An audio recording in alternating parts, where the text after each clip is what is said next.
So video ka video in view si like channel a hi lim ni ve tu ni a hi reaction video kha in bol ti diwin chu hi le chen lai lung dei official music video trailer in ve diwin itabangam chilan sa hi mangun hau ki le linda hau ki an tho chu le lung len chung lu pho to ni hoi ching chung lui man hi tho hin Allah he aluya luitan an kha tho nge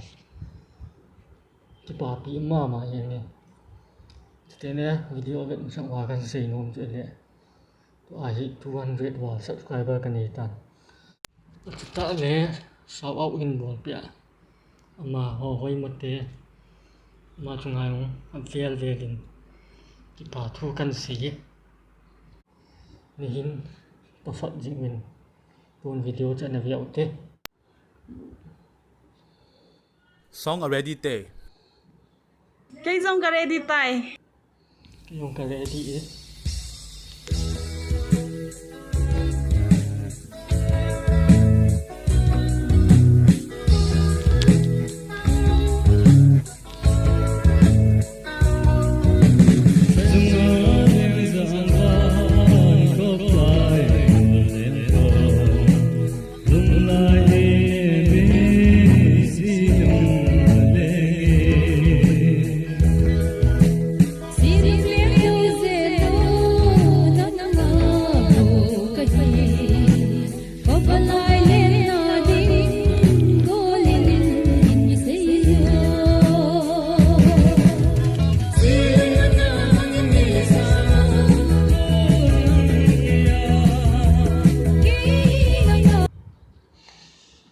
thì ni bà chặt mà hiện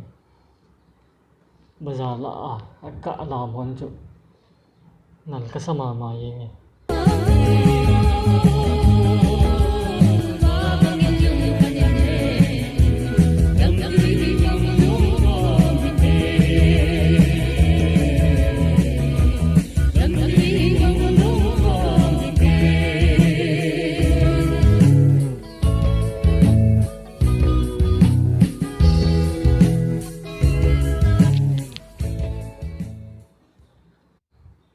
video chen cho hin a full video bài ngà lên mà hin a trailer sẽ còn nal thei le jun a full video ti de tham na ipi yong le an nga hat ma ni tin ting le la a full bang ding le reaction kan bol ki thei han le bol dinga pha na so ma trong số comment là mình sẽ nhìn lắm đã lẽ cái video trên này cần chạy để tán subscribe lâu lại họ nóng subscribe đi bol bị lắm like share comment bol bị